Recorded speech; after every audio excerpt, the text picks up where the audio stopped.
ancien et moderne, se côtoient à nouveau sur le plateau plurimillénaire de Gizeh. La deuxième édition de Forever is Now, l'exposition internationale d'art contemporain, est lancée. Une dizaine d'artistes ont niché leurs œuvres au pied des pyramides d'Égypte. Au premier jour de l'exposition, le public pouvait échanger avec des artistes heureux de dévoiler leur travail.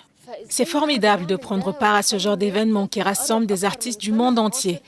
Il rapproche des gens de l'art contemporain en étant transgressif et en ouvrant les musées que peu de gens connaissent. Maintenant, tout est ouvert à tous, même ceux qui ne sont pas familiers avec l'art, ils viennent.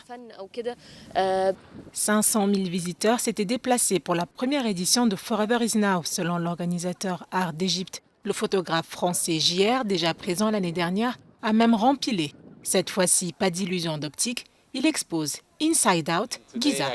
Je suis venu présenter une pyramide qui est un photomaton. Vous pouvez y entrer, prendre une photo et nous la développons pour l'imprimer de l'autre côté en quelques secondes. L'idée est de réfléchir aux grandes pyramides et à la façon dont, à cette époque, les gens de cette civilisation construisaient des choses qui allaient leur survivre, alors qu'aujourd'hui nous tournons les appareils photo vers nous-mêmes en pensant que nous sommes les monuments.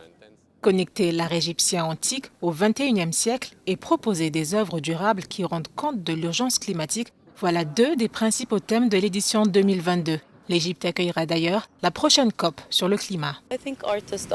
Je pense que les artistes sont capables de travailler avec le langage universel qu'est l'art. Ils peuvent peut-être inspirer les gens, leur enseigner des choses ou même les sensibiliser sur l'importance de la planète. Vous savez, nous n'avons qu'une planète, donc nous devons la protéger. Comme l'artiste émirienne Zainab Al-Hachemi, plusieurs femmes sont à l'honneur.